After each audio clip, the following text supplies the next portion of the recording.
सखी सहेली। और सखी सहेली में आज हाजिर हूँ मैं आकांक्षा और मेरे साथ हैं दीपा माहेश्वरी।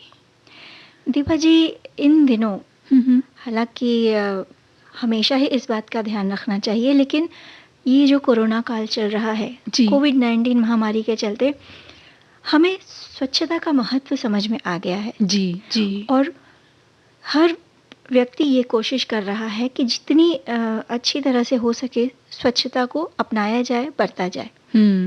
और ये जो पिछले 6 महीने जो हमारे बीते हैं आकांक्षा, जी उसमें कुछ हद तक आदत भी हो चुकी है साफ सफाई से रहने की, हर जी छोटी छोटी बात को ध्यान रखने की। और विशेष तौर पे अगर बच्चों की बात करें हम, तो बड़े अब बच्चे भी सीख गए हैं कैसे खुद का ध्यान रखना चाहिए। जी, कैसे खुद का ध्यान रखना है, खासकर साफ सफाई रखनी है, क्योंकि बच्चे बड़ों को देखकर ही सीखते हैं, है ना? जी। और ऐसा नहीं है कि साफ सफाई का महत्व हमें पहले नहीं पता था, पता हमें था, लेकिन हम उस बात को नज़रअंदाज कर जाते थे। जी चलते फिरते बिना हाथ धोए कुछ यूं ही उठा लिया, मुंह में डाल लिया, या सफ़र के दौरान कौन जाएगा हाथ धोने, चलो यूं ही खा लेते हैं। जी इस तरीके की जो हमारा एटीट्यूड हो गया था, वो अब वो नहीं रहा। जी, थोड़ी सचेत हो गए हैं सब लोग और बिल्कुल। ध्यान रखने लगे हैं और ये भी समझने लगे हैं कि ये बहुत ज़्यादा आवश्यक है। ये नहीं किया तो हम किसी खतरे में पड़ सकते हैं या हम पर या हमारी वजह से हमारे परिवार पे मुश्किलें आ सकती हैं। जी, बिल्कुल सही बात है। और देखिए ना, जो बच्चे हैं अनुसरण भी कर रहे हैं, जी सीख भी रहे हैं। और अब तो ऐसा भी होता है कि बाहर जाने के दौरान बच्चे भी टोकने लगे हैं जी कि जी मम्मी या पापा मास्क लगा लीजिए, सैनिटाइज़र रख लीजिए और समय समय पर हाथ धोते रहिए। और जो अब क्योंकि स्कूल नहीं है, जाना नहीं है, लेकिन घर पर ऑनलाइन क्लासेस बहुत सारे कक्षाओं की हो रही है, स्कूलों की हो रही है, तो वहाँ पे भी उन्हें ऐसे प्रोजेक्ट दिए जा रहे हैं, इस तरह से चीज़ें, क्योंकि किताबी ज्ञान तो बहुत ज़्यादा देने के बदले में इन दिनों बहुत छोटे बच्चों की बात कर रहे हैं हम, कि जहाँ पर उन लोगों को इस तरह के प्रोजेक्ट देते हैं कि आप अपनी सफाई और अपने आसपास की सफाई कैसे रखेंगे। हाँ। तो फिर वो लोग इतने ज़्यादा सवाल अपने माता पिता से पूछते हैं, उसकी सब चीज़ें जानते, क्योंकि मन बहुत उत्सुक होता है, उत्सुकता से भरा रहता है, हमेशा ही उत्सुक रहता है। जी जी। तो वो पूछते हैं, जानना चाहते हैं। उन्होंने मास्क के बारे में समझा, उसके महत्व को समझा, सैनिटाइज़र को समझा, उसके महत्व को समझा, बार बार हाथ धोना क्यों ज़रूरी है ये समझा, क्यों कहीं अगर हम बाहर जाते हैं तो नहाना ज़रूरी है ये समझा। हाँ। और लेकिन यहाँ पे कोशिश ये रहनी चाहिए माता पिता की, खासकर माता की जिम्मेदारी, मम्मी की जिम्मेदारी यहाँ पे ज़्यादा होती है कि अगर आप घर में हैं, बच्चे भी घर में हैं आपके सामने, तो ये ज़रूरी नहीं कि आप जो अल्कोहल बेस्ड सैनिटाइज़र हैं वो घर में भी इस्तेमाल करें। सबसे बेहतर तरीका ये होगा कि आप साबुन और पानी से समय समय पर हाथ धोते रहें। जी जी, है ना? ये नहीं कि सरल तरीका है तो सैनिटाइज़र लिया, उठाया, हाथ में डाल लिया और रगड़ लिया। उसके भी कई साइड इफ़ेक्ट्स हैं और ख़ासकर बच्चों के लिए तो ये नुकसानदेह हो सकता है। तो जितना हो सके बच्चों को प्रेरित करें कि वो समय समय पर, चूँकि घर में है तो हर 2 से 3 घंटे में भी जाके हाथ धोएंगे तो भी चलेगा, साबुन और पानी से। अब तो ये हो गया कि खाने के बाद तो सीख ही गए हैं, खाना खाया या खाने नाश्ता के किया, बाद से पहले खाने से पहले जी। और कुछ हाथ से स्नैक्स अगर खाते हैं तो भी वो खुद भी ध्यान रखते हैं, खुद ही पूछते हैं अपनी माताओं से, हमने हाथ धोया ना, हमने ठीक किया ना। तो इस तरह की चीज़ें भी देखने में आ रही है बच्चों में कि वो कितने ज़्यादा जागरूक होते हैं। कई बार जैसे आप बोल रही हैं ना, कि वो ही हमें याद दिलाते हैं कि हमने हाथ नहीं धोया। जी, आप हाथ धो लीजिए, अभी खाना खाना है तो आपको हाथ धोना ज़रूरी है मम्मी या पापा। और एक चीज़ और, इस दौरान सफाई के अलावा अपनी सेहत का ध्यान किस तरीके से रखना है, पौष्टिक आहार का महत्व भी हम समझ गए हैं। जी जी, इस बारे में हम आगे भी चर्चा करेंगे। फिलहाल एक गीत सुन लेते हैं।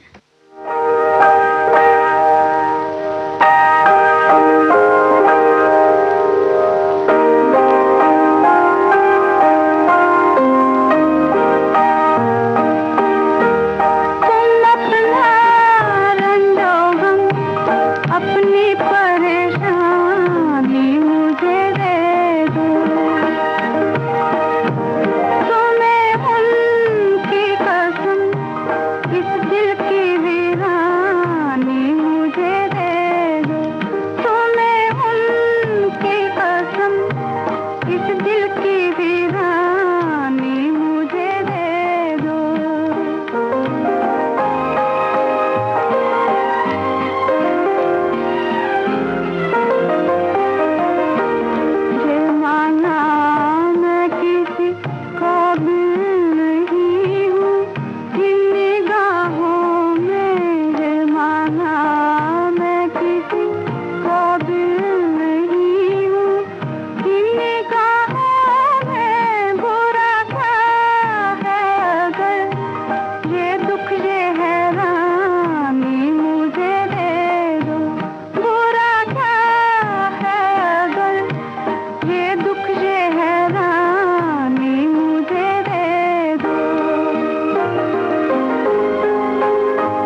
अब इस गीत के बाद एक ज़रूरी और अहम बात पे हम आते हैं दीपा। आजकल का जो जीवन है कुछ ऐसा हो गया है कि हर एक गतिविधियाँ हम कुछ भी करें, जी। मोबाइल फ़ोन के आसपास ही घूमती रहती हैं। जी, ये बात तो आप सही कह रही हैं आकांक्षा। है ना? हम चाहे जो करें, परिवार के साथ समय बिताएँ या उनके साथ घूमने जाएँ, हमेशा कोशिश करते हैं कि जो खूबसूरत पल हैं उनको हम अपने मोबाइल फ़ोन के कैमरे में कैद कर लेते हैं। साथ में कभी-कभी ऐसा भी करते हैं कि कई महत्वपूर्ण फाइलें होती हैं या कोई डॉक्यूमेंट्स होता है, वो हम अपने मोबाइल पे सेव कर लेते हैं। कई फ़ोन नंबर्स हैं, पासवर्ड हैं, ये सभी कुछ अपने मोबाइल में हम स्टोर करते जाते हैं। ये सोचकर कि इसमें जो ये हम डाल रहे हैं डेटा, ये हमेशा और हमेशा के लिए स्टोर और सुरक्षित हो गया है।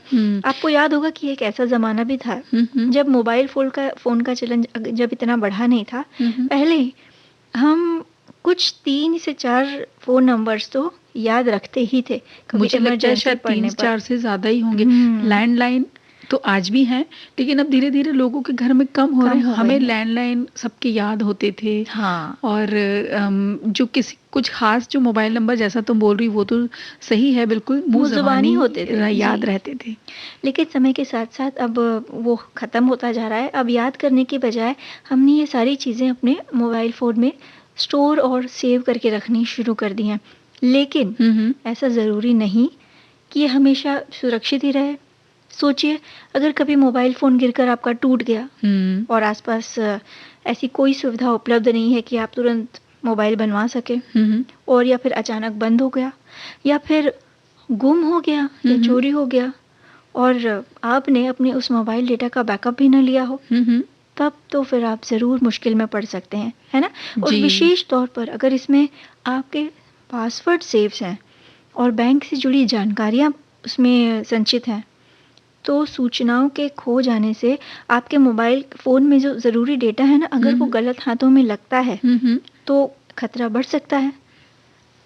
लेकिन इससे कुछ बचाव भी तो कर सकते हैं ना, अगर चीज़ें कुछ बनती हैं जैसे गैजेट्स जो हम इन दिनों बात कर रहे हैं, ये मोबाइल है या किसी भी तरह के गैजेट्स, अगर उसमें कुछ नुकसान है तो कुछ फ़ायदे या उनके हर चीज़ का एक समाधान भी साथ-साथ निकलता ही है। हाँ, तो ये समाधान जो है वो सखियों को बताइए ना ज़रा। इससे बचने के लिए आकांक्षा सिम को लॉक करना, सबसे पहले तो सिम को लॉक करना कभी ना भूलें। हाँ, अगर आपका मोबाइल खो जाता है या चोरी हो जाता है तो और साथ ही जो भी आपके पास का जो पुलिस थाना है, वहाँ जाकर के फ़ोन खो जाने की रिपोर्ट को दर्ज कराना बहुत ज़्यादा ज़रूरी है। और मोबाइल सिम लॉक करने के लिए आपका जो सर्विस प्रोवाइडर है, आप उनका कस्टमर केयर नंबर प्राप्त करिए और उस पे कॉल करके उन्हें बताइए क्या बात है और अपना आपका जो नंबर है वो सिम लॉक करवाइए। जी, और एक हर फ़ोन का एक नंबर होता है, विशेष नंबर होता है जो फ़ोन के ही अंदर अंकित रहता है। तो वो वाला आपको जब रसीद मिलती है फ़ोन की तो उसमें लिखा होता है। वो नंबर की मदद से भी आप अपने फ़ोन को लॉक करवा सकते हैं और वो वाला नंबर हमेशा जब रिपोर्ट दर्ज कराते हैं तो उसकी भी ज़रूरत होती है। ज़रूर है। जी। अब हम मोबाइल का बैकअप कंप्यूटर या लैपटॉप पे तो जैसे हम यहाँ समाधान की अब बात कर रहे हैं कि क्या-क्या कर सकते हैं अगर फ़ोन में डेटा को सुरक्षित रखना है तो हम क्या-क्या कर सकते हैं? जी। तो बैकअप कर सकते हैं कंप्यूटर या लैपटॉप पर और इसके अलावा मोबाइल के डेटा का बैकअप लेने के लिए आजकल बहुत सारे ऐप्स हमें जो ऐप्स देखने मिलते हैं फ़ोन पर, उनकी मदद से भी आप ऐसा कर सकते हैं और मोबाइल डेटा के इंटरनेट पर बैकअप के लिए आपका ईमेल अकाउंट होना आवश्यक है आकांक्षा। अगर आपके पास नहीं है तो सबसे पहले एक ईमेल अकाउंट ज़रूर बनाइए। और मोबाइल का जो प्ले स्टोर होता है वहाँ पे जाकर आप देखेंगे तो ऐसे कई ऐप्स हैं जो बैकअप के लिए हैं, लेकिन हमें ध्यान ये रखना है कि वही ऐप्स डाउनलोड करें जो विश्वसनीय हैं या फिर जो प्ले स्टोर पर वेरीफाइड है, क्योंकि उसमें बहुत सारे ऐप्स जब हम खोलते हैं मोबाइल में इस ऐप को जानने के लिए देखते हैं तो बहुत सारे वो कई चीज़ें पूछते हैं। हमारे मोबाइल कि कई चीज़ों का, कई फाइलों का एक्सेस मांगते हैं। जी। तो हमें ये निश्चित करना है कि जो वेरीफाइड ऐप्स हैं हम उन्हीं को डाउनलोड करें। और यदि आपका ईमेल अकाउंट है तो आप अपने इस अकाउंट को सिंक भी कर सकते हैं, है ना? इसके लिए आपको सेटिंग के अंदर जाकर अकाउंट एंड सिंक में जाना होगा। जी, और अपने मोबाइल का डाटा आप गूगल ड्राइव भी एक ये जगह है मोबाइल में जहाँ पर आप सेव कर सकते हैं, ये भी एक ऑप्शन है। और इसमें आप अपने डेटा के लिए अलग-अलग फ़ोल्डर बना कर रख सकते हैं, उन्हें सुरक्षित रख सकते हैं। लेकिन यहाँ आपको ये ध्यान रखना होगा कि ये जो गूगल ड्राइव है, यहाँ पर आप सिर्फ़ 15 जीबी तक का डेटा ही सुरक्षित रख सकते हैं। उसके आगे अगर आप कुछ सेव करना चाहते हैं, तो हमें फिर कुछ दूसरे तरीके ढूँढने होंगे। हालाँकि दीपा जी, ये सारी चीज़ें जो होती हैं, हुँ, हुँ। ये थोड़ी-सी टेक्निकल चीज़ें हैं, जी, जी। जो हो सकता है सबको समझ ना आए, हुँ, या हुँ। लेकिन धीरे-धीरे आजकल ये जो स्मार्टफ़ोन्स हो गए हैं, बहुत कॉमन चीज़ हो गई है। हुँ, हुँ। अधिकतर लोगों के पास रहते ही हैं, जी। और उसमें से कई-कई लोग तो इसी में अपना ईमेल अकाउंट, मतलब कई सारे काम अपने मोबाइल फ़ोन पर ही करते हैं। जी। तो ये जो कुछ टेक्निकल चीज़ें हैं, वो जो धीरे करते आपको आ जाती हैं। हुँ, हुँ। उसके बारे में आप जानकारी लेते रहें, और इसके अलावा जैसे पहले बताया कि आप कंप्यूटर या लैपटॉप पर भी अपने मोबाइल का बैकअप ले सकते हैं। हुँ, हुँ। तो इसके लिए डेटा केबल की आवश्यकता होती है, हुँ, जो हुँ। बाज़ार में उपलब्ध है। जी। जैसे ही आप इस डेटा केबल से अपने मोबाइल को अपने लैपटॉप या कंप्यूटर से जोड़ेंगे, हुँ, हुँ। वैसे ही आपको आपके मोबाइल पे जो सारे फ़ोल्डर्स उपलब्ध हैं, वो वहाँ कंप्यूटर पे दिखने लगेंगे। जी। फिर आप बैकअप लीजिए, जो तकनीकी प्रक्रिया है आगे की, हुँ, हुँ। वो सब करिए। इसके लिए आप अपने परिवार के किसी सदस्य की मदद भी ले सकती हैं, जो इन सब की जानकारी रखता हो। हुँ, और हुँ। आजकल बच्चे, ख़ासकर जो टीनेजर्स हैं और जी, जी। कॉलेज जाने वाले जो बच्चे हैं, हुँ, हुँ। थोड़े बड़े बच्चे हैं, वो इन सब चीज़ों को जल्दी सीख लेते हैं। जी। फ़ोन के बारे में तो उनकी जानकारी ख़ासी एक अच्छी तरह से होती है। विशेषज्ञ के तौर पर ही हो जाते हैं वे लोग। जी, बिल्कुल जी। सही बात है। तो तो अपने परिवार के ऐसे सदस्यों की मदद लीजिए, हुँ, हुँ। जो इन चीज़ों की जानकारी रखते हों। हुँ, हुँ। और यहाँ से फ़ाइल एक्सप्लोरर की मदद से माई कंप्यूटर को ओपन करके आपके मोबाइल का जितना भी डेटा है, जी। आप अपने कंप्यूटर या लैपटॉप पे सेव कर सकते हैं, हुँ, हुँ। है ना? और आप चाहें तो कुछ ज़रूरी डॉक्यूमेंट्स, जैसे कि हुँ। मार्कशीट है, पैन कार्ड है, आधार कार्ड है, हुँ, हुँ। इन सब की जो फ़ोटोकॉपी होती है, जी, जी। फ़ोटो स्कैन करके, हुँ, हुँ। और बैंक से जुड़ी जानकारियाँ या कोई डॉक्यूमेंट या दस्तावेज़ खुद को मेल करके भी सुरक्षित रख सकते हैं। जी, और सबसे ज़रूरी बात ये है आकांक्षा कि मोबाइल मेमोरी को बहुत ज़्यादा ऐसे हर किसी चीज़ से ना भर दें। जी। बहुत अगर ये पहले से ही हम ये आदत बना लें कि चलिए ठीक है, तस्वीरें होती हैं, डॉक्यूमेंट्स हो गए और कुछ ऐसे हमारे पारिवारिक क्षण, या हम कहीं साथ में कहीं गए हैं, तो कुछ ऐसी चीज़ें होती हैं जो हम चाहते हैं हमारे पास सेव रखें। लेकिन फिर भी इस बात का हमेशा ध्यान रखें कि कौन-सा डेटा मोबाइल में रखना है और कौन-सा नहीं, ये निश्चित करना हम पर ही। जी, बिल्कुल। आजकल सोशल मीडिया के चलते काफ़ी कुछ चीज़ें जो ज़रूरत नहीं है, हुँ, इतनी हुँ। महत्वपूर्ण नहीं है हमारे लिए, वो फिर भी हमारे मोबाइल में कहीं न कहीं जमा होती रहती हैं। जी। कई साइट्स हम ओपन करते हैं अपने मोबाइल में, तो उनकी जो एक बैकअप फाइल्स होती है, हुँ, हुँ। वो बनने लगती है। तो समय-समय पर आपको अपना मोबाइल स्कैन करते रहना है, जी। ताकि वो सब जो अननेसेसरी, जो महत्वपूर्ण नहीं चीज़ें हैं, हुँ, हुँ। वो उसमें से हटती रहें, क्लीन होती रहें। हमने तो कुछ ऐसे भी लोगों को देखा है आकांक्षा, जो सप्ताह में 1 दिन कुछ वक़्त ऐसा निकालते हैं जहाँ पे वो बैठ के पूरे सप्ताह भर की जो भी चीज़ें उन्होंने सेव करी किसी वजह से, उनके वो व्यापार में हैं तो व्यापार से संबंधित बहुत सारी जानकारी उनके मोबाइल में रहती है। तो वो बोलते मैं 1 हफ्ते में 1 दिन एक कुछ वक़्त आधा घंटा 1 घंटा निकाल के रखता हूँ और इन सब चीज़ों को डिलीट कर लेता हूँ, निकाल देता हूँ जो चीज़ ज़रूरी नहीं है। तो चाहे तो इस तरह की आदत को भी अपनाया जा सकता और है। मोबाइल क्लीन करने के लिए हम ऐप्स की बात कर रहे थे, तो हुँ, हुँ। उसके भी ऐप्स प्ले स्टोर पर उपलब्ध हैं। जी। बस आपको वही ऐप डाउनलोड करना है जो वेरिफाइड हो। हुँ, हुँ। जी। और आगे की बात करते हैं इस गीत के बाद।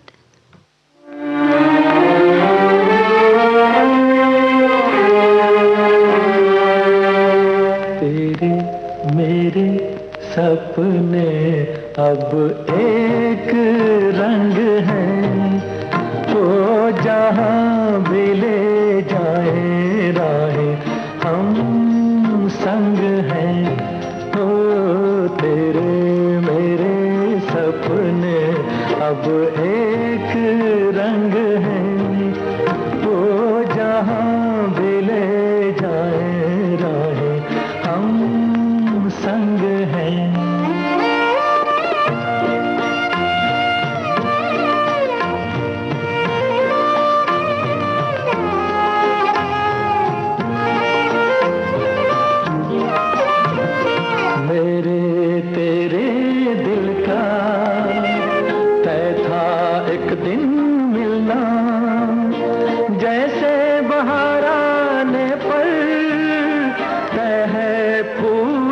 खिलना, मेरे तेरे दिल का तय था एक दिन मिलना, जैसे बहार आने पर तय है फूल का खिलना।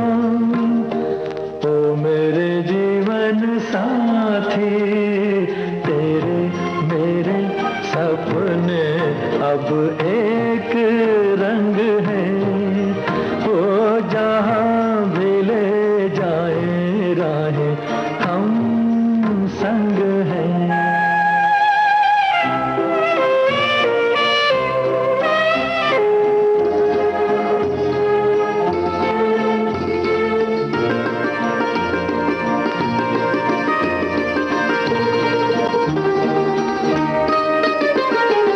तेरे दुख अब मेरे, मेरे सुख अब तेरे, तेरे ये दो नैना चांद और सूरज मेरे, तेरे दुख अब मेरे, मेरे सुख अब तेरे, तेरे ये दो नैना चांद और सूरज मेरे। ओ मेरे जीवन साथी, तेरे मेरे सपने अब एक रंग है, वो जहाँ भी ले जाए राहें हम संग हैं।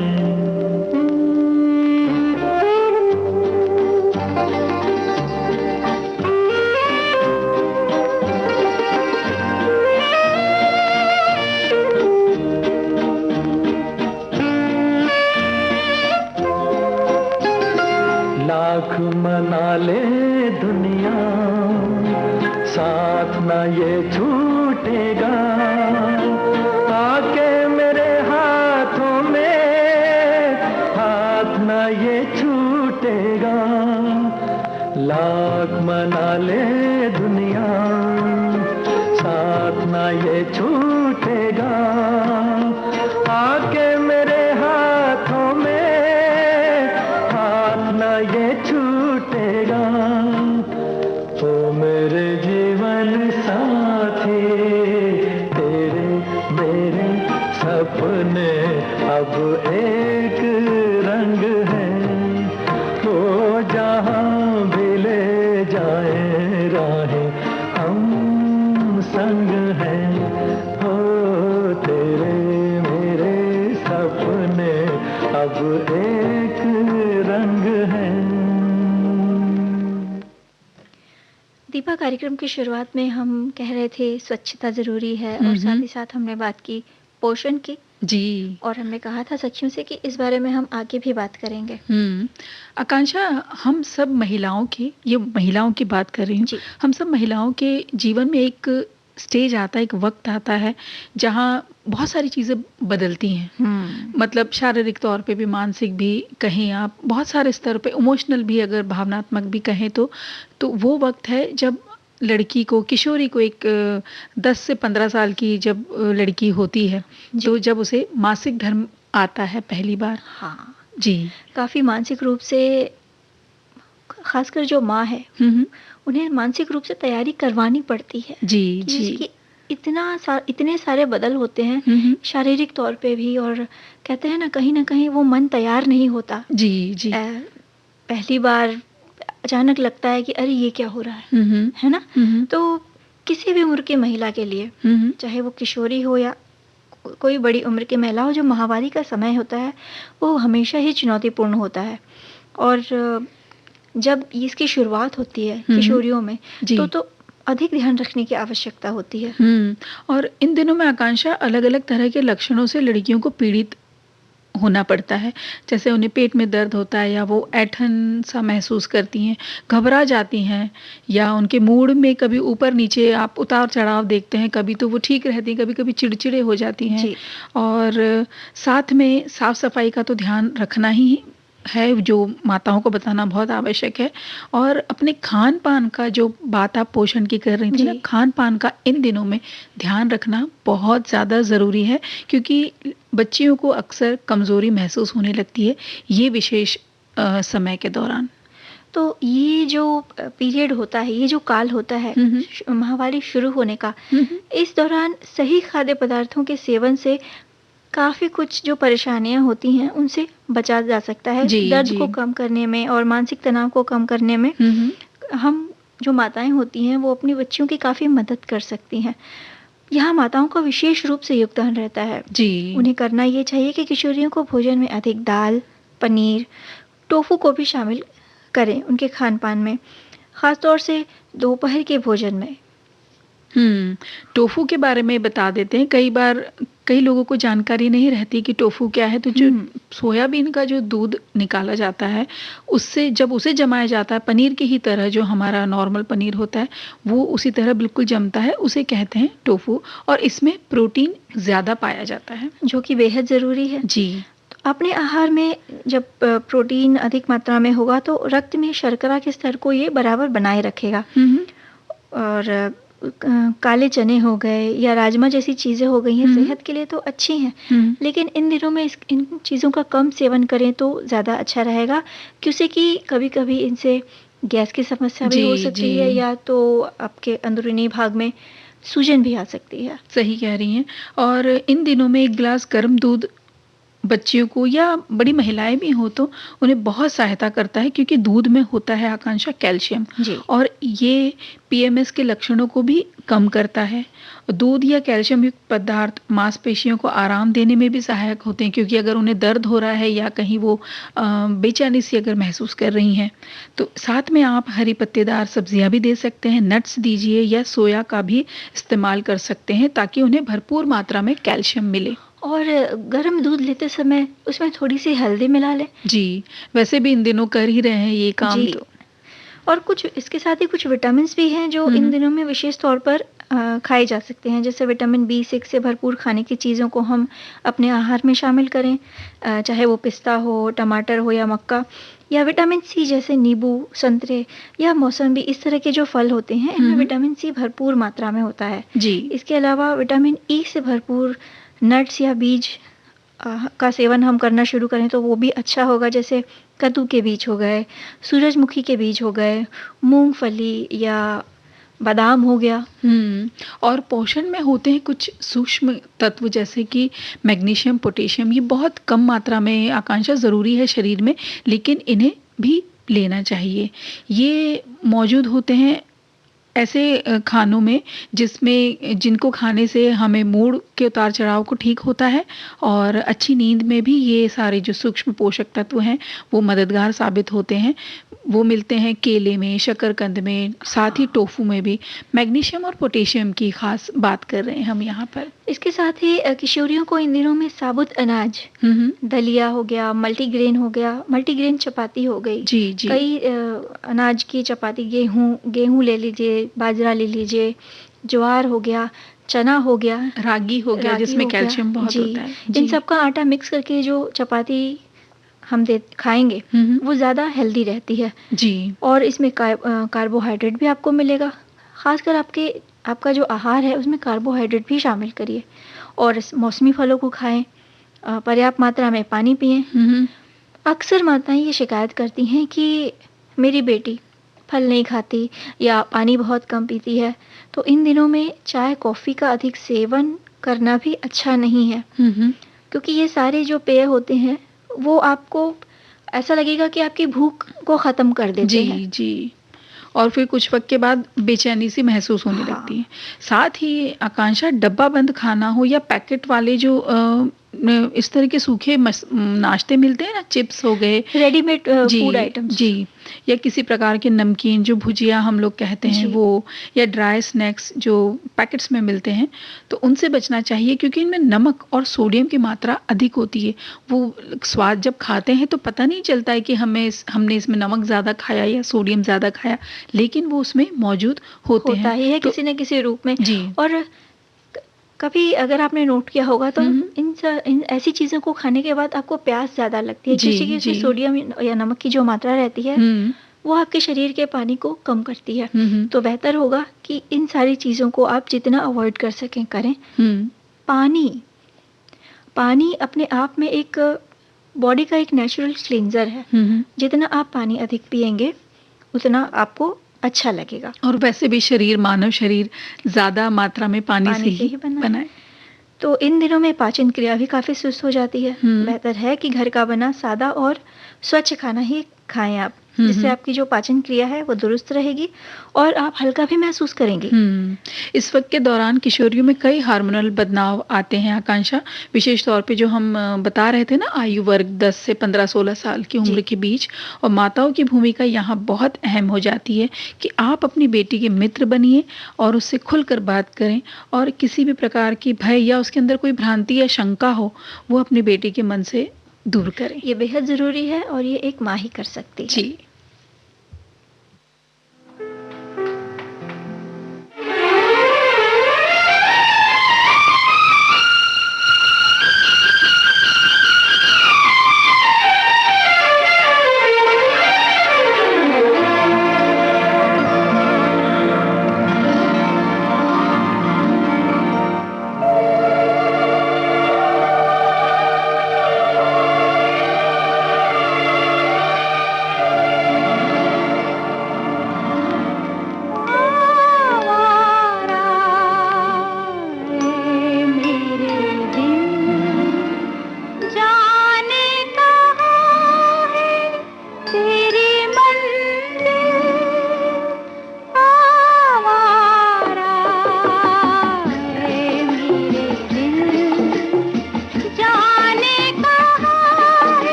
कब तक पहनूं, कुछ तो कह रे, कौन हूँ मैं, क्या हूँ, सच हूँ कि साया हूँ, आवारा है मेरे दिल, जाने कहाँ है तेरी मंजिल, आवारा है मेरे दिल, जाने कहाँ है तेरी मंजिल, आवारा।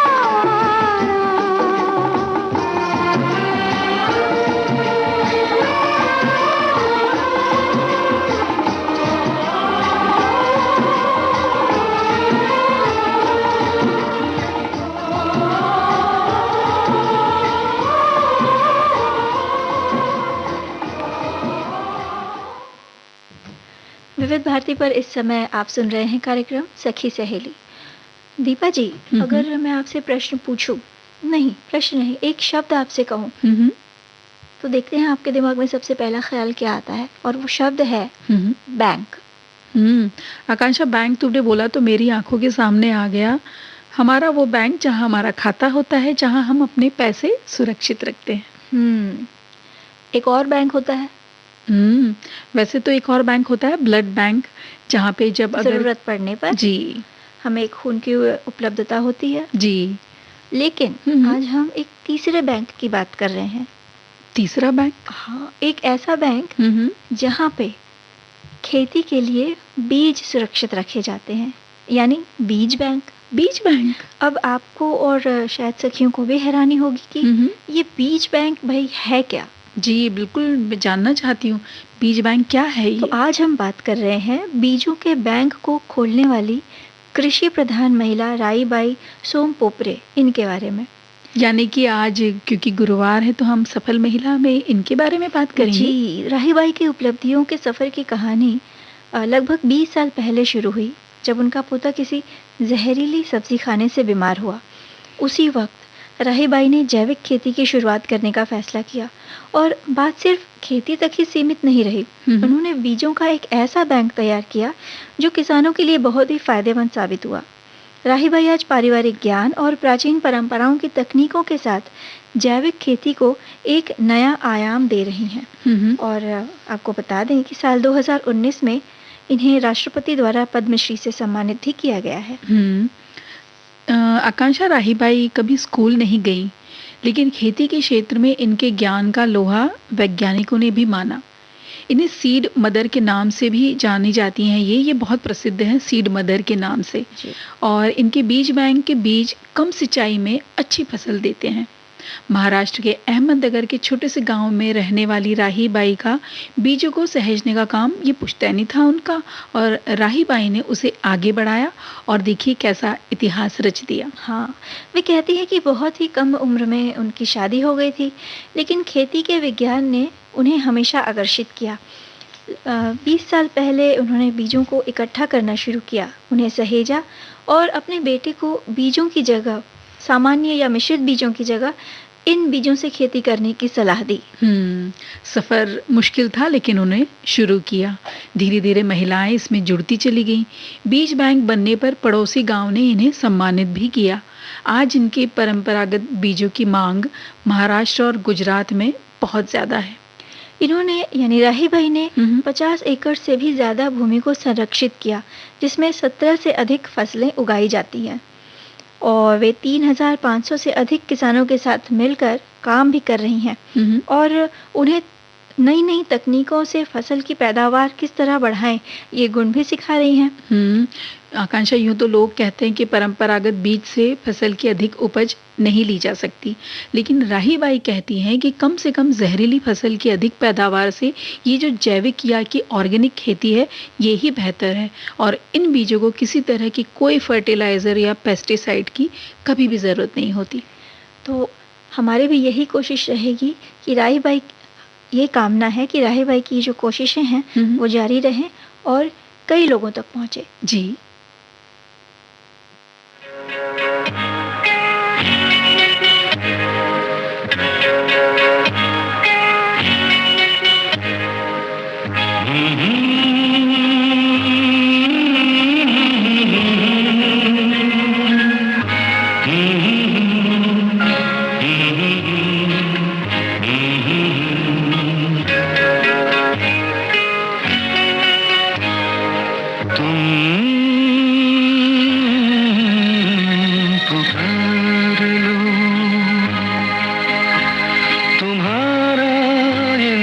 इंतजार है, तुम पुकार लो। ख्वाब चुन रही है रात, बेकरार है तुम्हारा इंतजार है, तुम पुकार लो।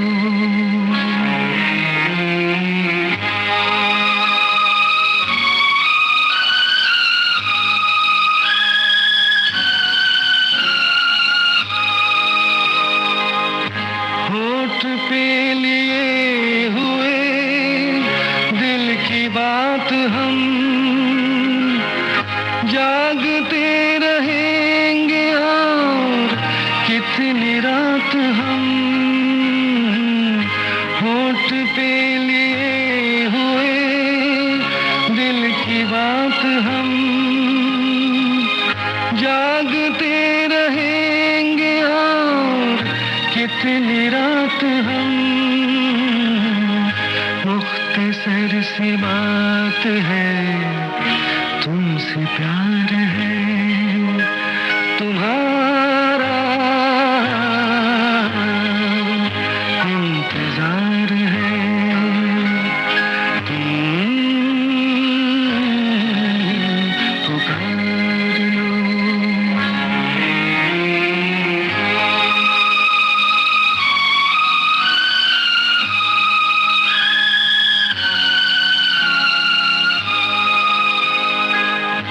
दिल बहल तो जाएगा इस ख्याल से, हाल मिल गया तुम्हारा अपने हाल से। दिल बहल तो जाएगा इस ख्याल से, हाल मिल गया तुम्हारा अपने हाल से। रात ये करार की बेकरार है तुम्हारा इंतजार है।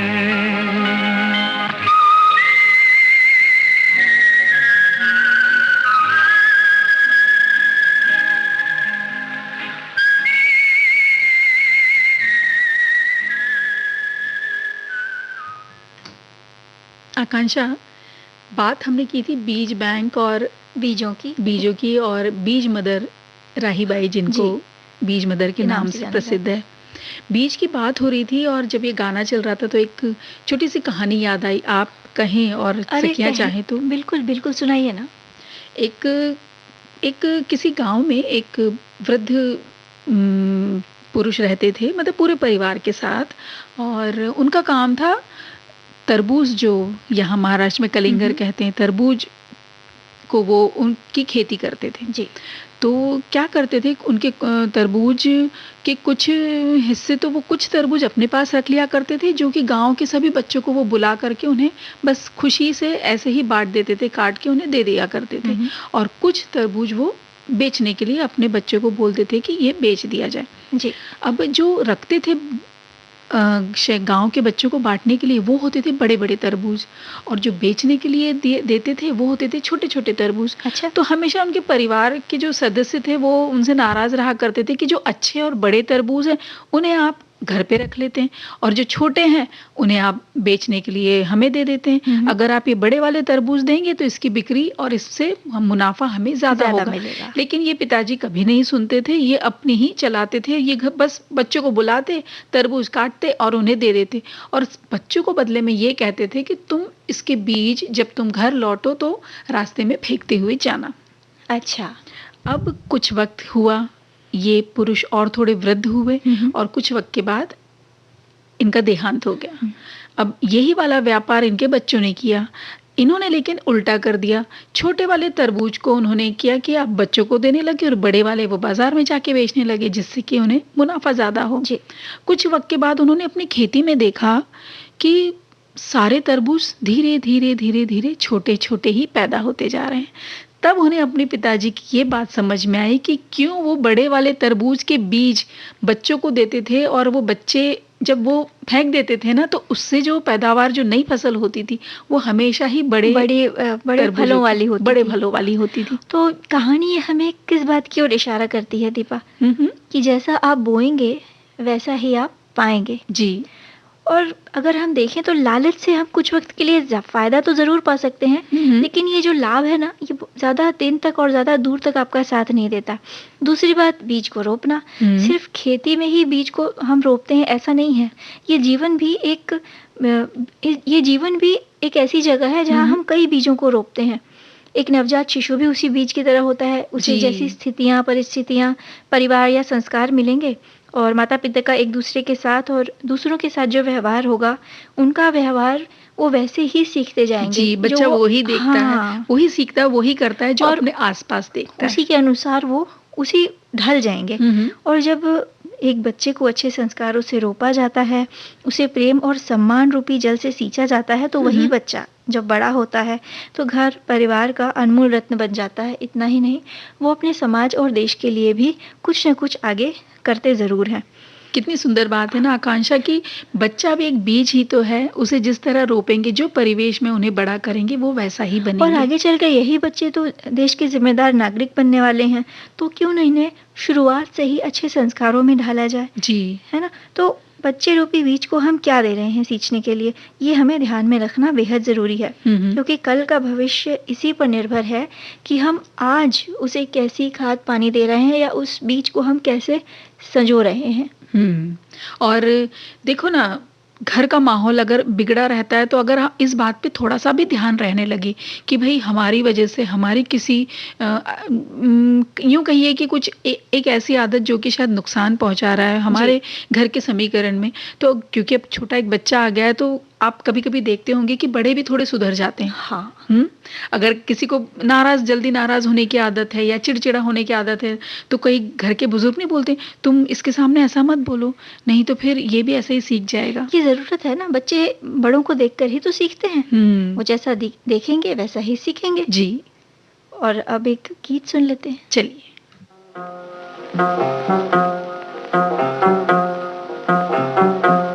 कोई जब तुम्हारा हृदय तोड़ दे, तड़पता हुआ जब कोई छोड़ दे, तब तुम मेरे पास आना प्रिय, मेरा दर खुला है, खुला ही रहेगा तुम्हारे लिए।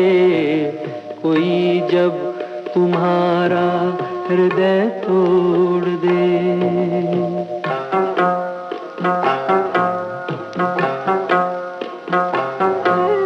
अभी तुमको मेरी जरूरत नहीं, बहुत चाहने वाले मिल जाएंगे।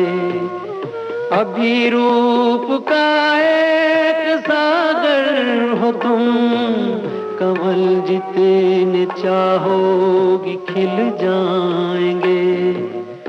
दर्पण तुम्हें जब डराने लगे, जवानी भी दामन छुड़ाने लगे, तब तुम मेरे पास आना प्रिय, मेरा सर झुका है, झुका ही रहेगा तुम्हारे लिए। कोई जब तुम्हारा हृदय तोड़ दे, तड़पता हुआ जब कोई छोड़ दे।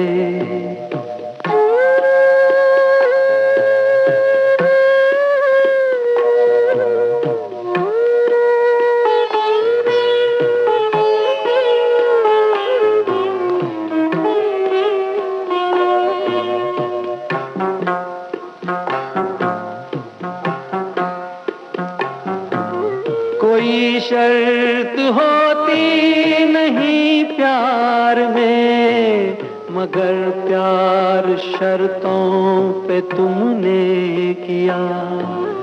नजर में सितारे जो चमके जरा बुझाने लगी आरती का दिया। जब अपनी नजर में ही गिरने लगो अंधेरों में अपने ही घिरने लगो, तब तुम मेरे पास आना प्रिय। ये दीपक जला है जला ही रहेगा तुम्हारे लिए। कोई जब तुम्हारा हृदय तोड़ दे, तड़पता हुआ जब कोई छोड़ दे।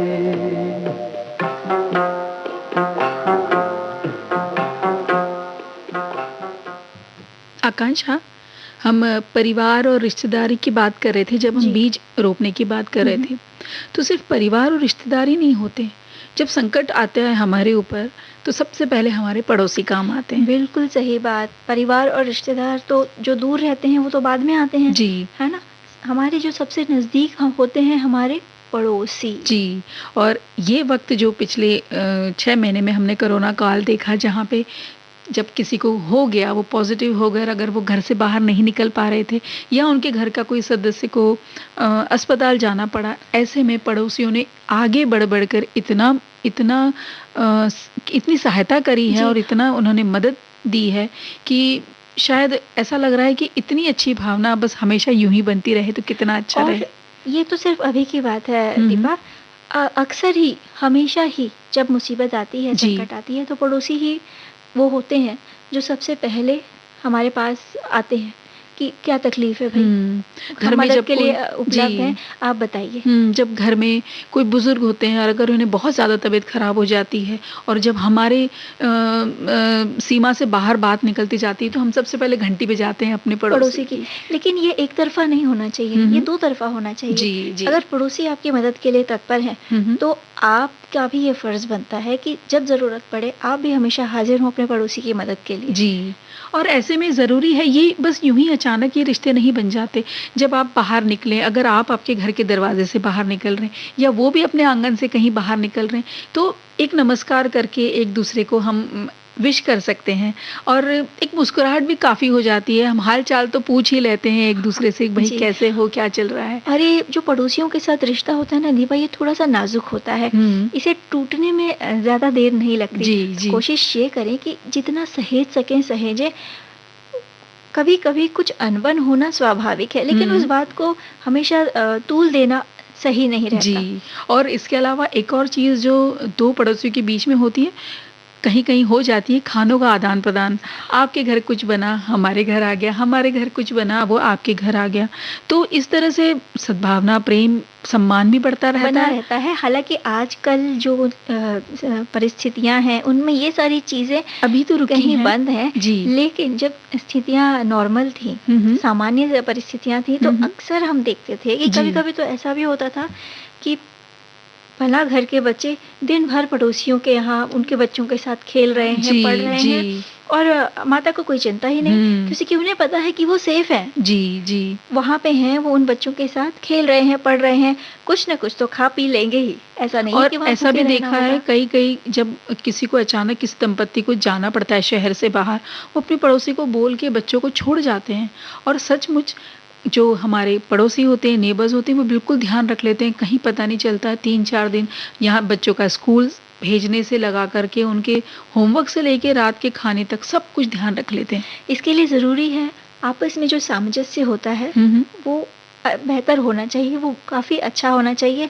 दोनों परिवार हैं, उसके लोग, परिवार के सदस्य एक दूसरे को अच्छे से समझे, है ना। एक विश्वास होता है उस रिश्ते में। जी। और एक और चीज़ जो बहुत अच्छी बात लगती है कि हम दो अलग अलग संस्कृति और संस्कारों को सीखते हैं। आपके यहाँ पे क्या चल रहा है, आपके यहाँ पे कैसे त्योहार मनाया जाता है, आपकी बोली कैसी होती है, किस प्रकार के व्यंजन होते हैं आपके यहाँ। जी। और आपने देखा होगा छोटे बच्चे अगर आपके पड़ोसी के यहाँ बहुत ज़्यादा जा रहे हैं, तो वो उनकी भाषा भी सीख जाते हैं और हमें पता ही नहीं चलता कब उस भाषा को अपना लेते हैं और कितनी आसानी से बोलने बोल लग जाते जाते हैं। हैं। तो ये जो पड़ोसियों का जो रिश्ता है हुँ। काफ़ी मीठा होता है, तो कोशिश करें कि ये मिठास हमेशा बनी रहे, इसमें कहीं तकरार वाली खटास ना आए, है ना? जी।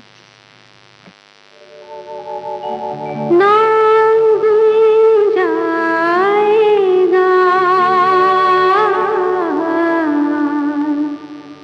चेहरा ये बदल जाएगा, मेरी आवाज़ ही पहचान है,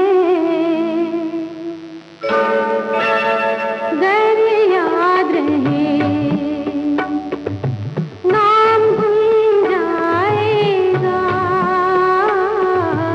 चेहरा ये बदल जाएगा, मेरी आवाज़ ही पहचान है, गर याद रहे।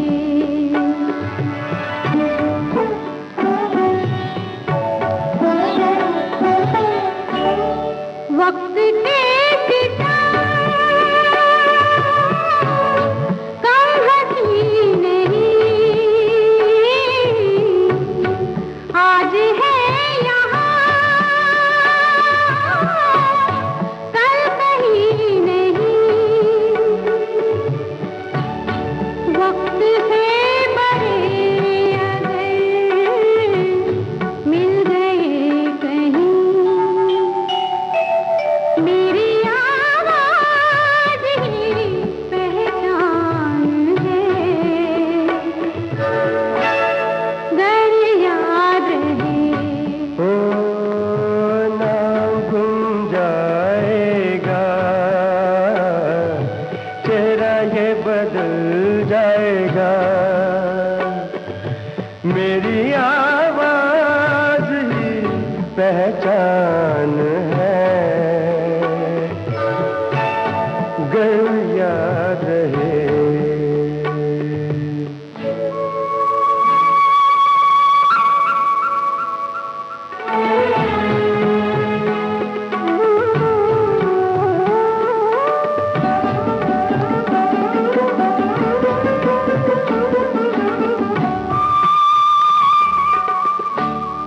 जो गुजर गई कल की बात थी, हो उम्र तो नहीं एक रात थी, रात का सिराग फिर मिले कहीं, मेरी आवाज ही पहचान है, गर याद रहे। तो नाम गुम जाएगा,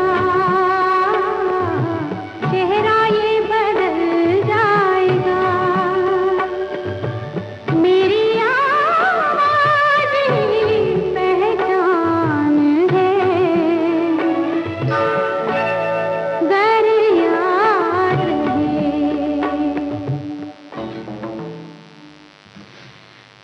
दीपा, इसी गीत के साथ सखी सहेली कार्यक्रम से हम लेते हैं विदा।